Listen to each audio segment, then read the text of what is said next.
Bonjour, je m'appelle Nathalie Yamb. Le dimanche 28 janvier 2024 est un jour historique, je dis bien historique, pour les Africains. Dans une déclaration conjointe, le Burkina, le Mali et le Niger ont annoncé leur retrait simultané et sans délai de la communauté économique des États de l'Afrique de l'Ouest. On écoute.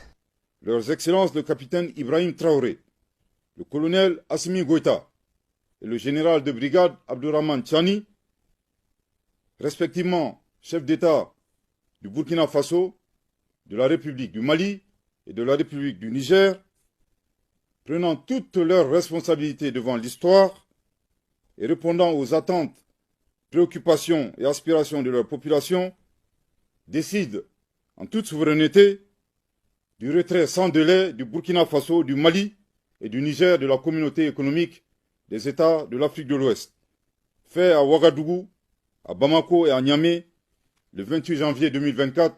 Merci de votre très aimable attention. Vous le savez tous, cela fait des années que je me bats pour cela. J'ai d'ailleurs reçu plusieurs centaines de messages de gens qui partageaient ma joie suite à cette annonce. Je ne sais pas si vous vous rendez compte de la chance que nous avons d'être des acteurs et des témoins vivants de ces moments fondateurs d'un nouvel ordre africain. Tout d'abord, je veux féliciter le capitaine Ibrahim Traoré, le colonel Assimi Goïta, le général Abdourahmane Tchani pour l'acte fort, courageux, nécessaire et libérateur qu'ils viennent de poser.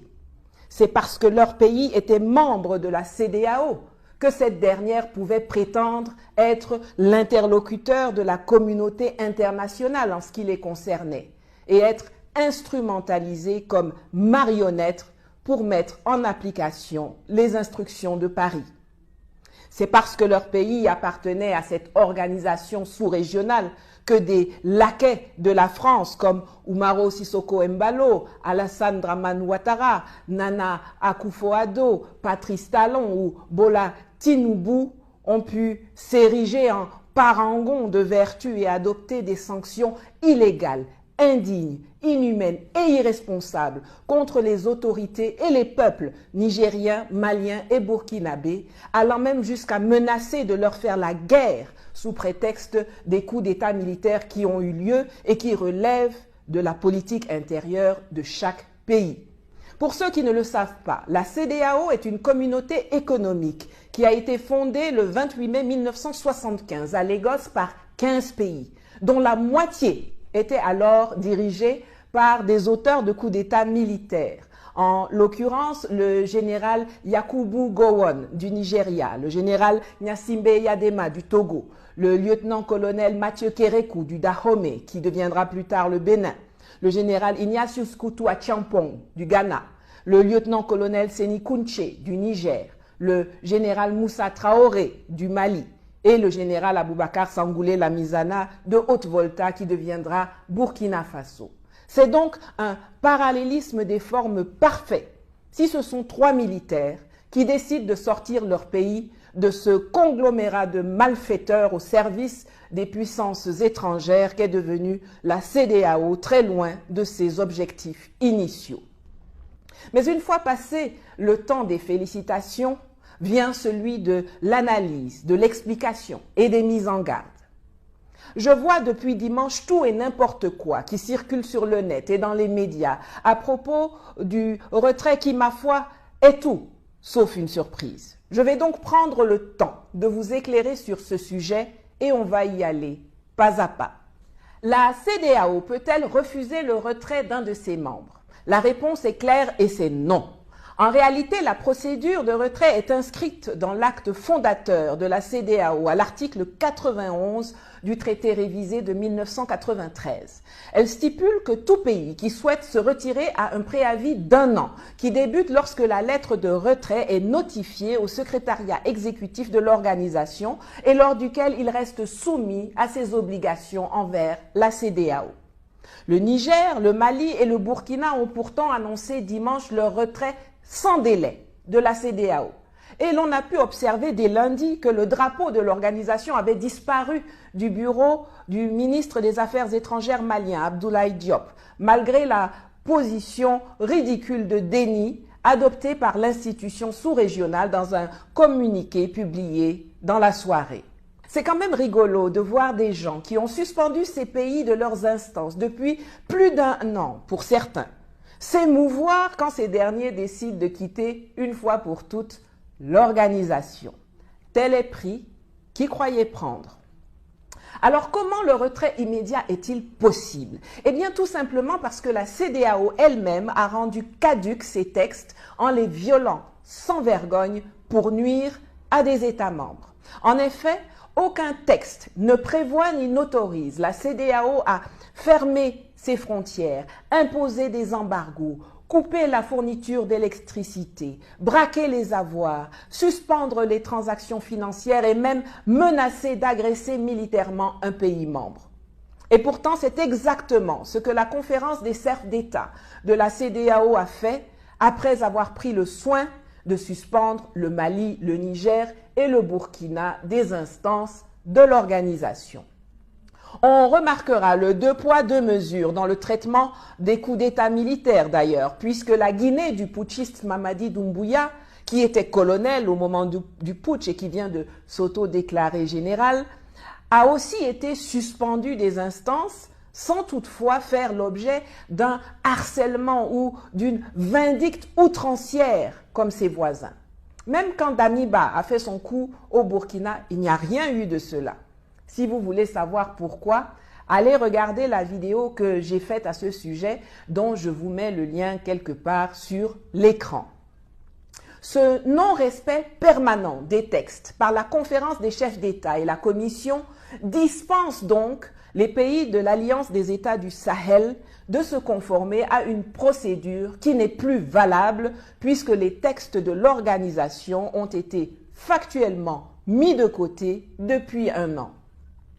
Il était d'ailleurs de la responsabilité de Assimi Goïta, Ibrahim Traoré et Abdraman Tiani de mettre leur pays et leurs concitoyens à l'abri des attaques sournoises et barbares de la CEDEAO.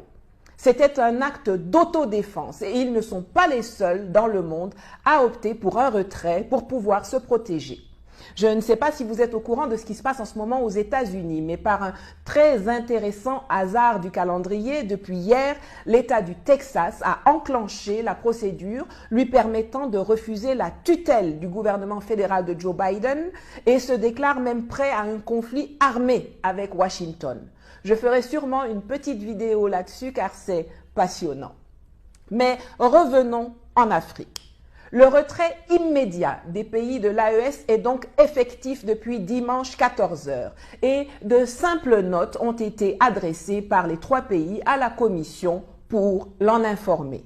Vous ne pouvez pas établir des règles dans un quartier, mais toi, et le chef du quartier était notable, vous violez ces règles tous les jours, mais vous vous attendez à ce que les habitants du quartier, eux, les respectent ou subissent vos assauts sans réagir. Ça ne marche pas comme ça.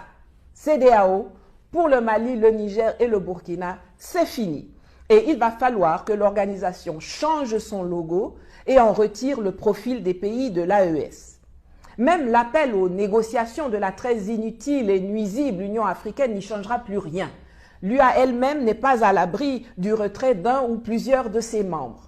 Quand céder sa souveraineté pour une organisation commune de solidarité se transforme en oligarchie de brimades, de punitions, d'agressions et d'effractions pour le compte d'États tiers non membres, alors il vaut mieux reprendre sa souveraineté et en faire un libre usage. Qu'est-ce que cela va changer pour les ressortissants nigériens, maliens et burkinabés qui voyagent, séjournent ou résident dans ce qu'il reste de la CEDEAO? Rien de bien fondamental en réalité. Tout d'abord, il faut savoir que la libre circulation et la libre installation sont régies aussi bien au sein de la CEDEAO que de l'UEMOA. Alors pour que chacun comprenne, au sein de la CEDEAO, jusqu'à dimanche, il y avait 15 pays. 8 d'entre eux ont en commun la monnaie coloniale, le franc CFA, et font partie d'un bloc qu'on appelle UEMOA, l'Union économique et monétaire ouest-africaine. Il s'agit par ordre alphabétique du Bénin, du Burkina Faso, de la Côte d'Ivoire, de la Guinée-Bissau, du Mali, du Niger, du Sénégal et du Togo. Les 7 autres pays de la CEDEAO sont le Cap-Vert, la Gambie, le Ghana, la Guinée, le Libéria, le Nigeria et la Sierra Leone. Ils ont chacun leur propre monnaie et ne sont pas réunis au sein d'un bloc comme l'UEMOA. Le Burkina Faso, le Mali et le Niger, bien qu'étant sortis de la CEDEAO, demeurent encore, pour l'instant, membres de l'UEMOA. Et donc les ressortissants de ces 3 pays continuent de bénéficier des dispositions relatives à la libre circulation et à la libre installation qui prévalent au sein de l'UEMOA. Mais je vais quand même relativiser l'impact d'une inéluctable prochaine sortie de l'UEMOA des pays de l'AES, car c'est une évidence. Ils vont sortir du franc CFA très probablement avant la fin de cette année. Alors déjà, malgré la pseudo-liberté de circulation prévue dans les textes, les contrôles aux frontières n'ont jamais été abolis.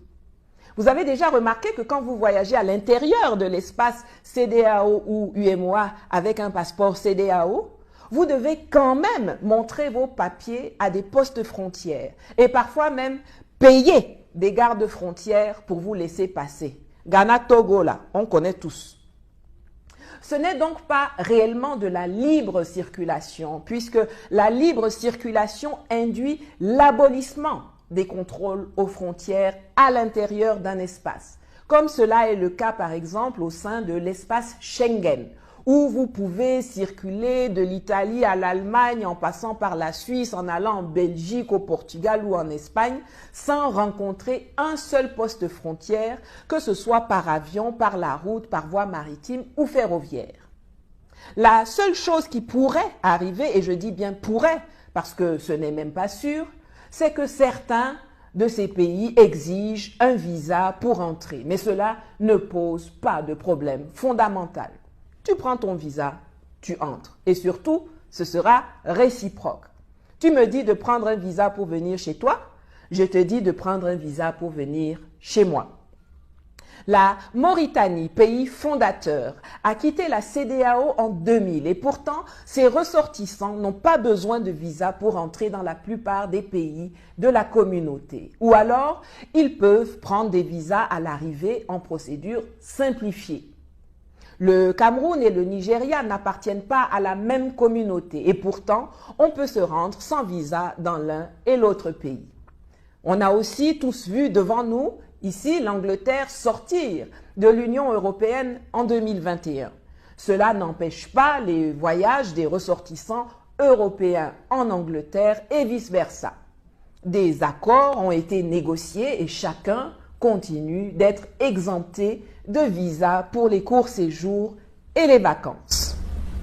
En ce qui concerne la libre installation, là aussi, ça ne va pas changer grand-chose et surtout, ce n'est pas la fin du monde.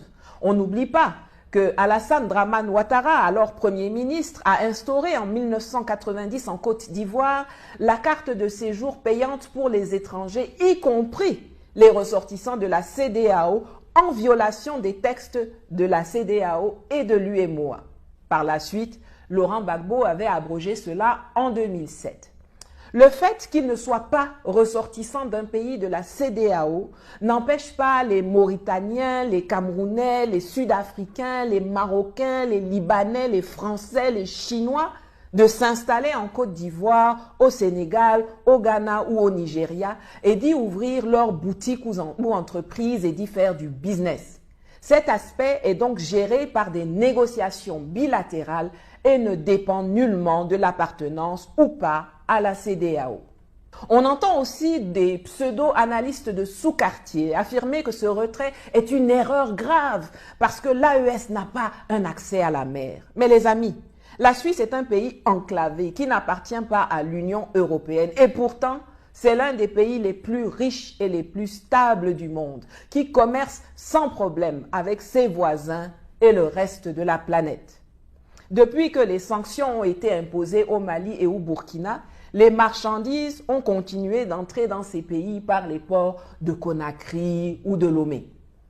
Et ce sont le Sénégal et le Bénin qui ont été les premiers à subir l'impact des sanctions qu'ils ont eux-mêmes imposées au Mali et au Niger. Un peu comme l'Union européenne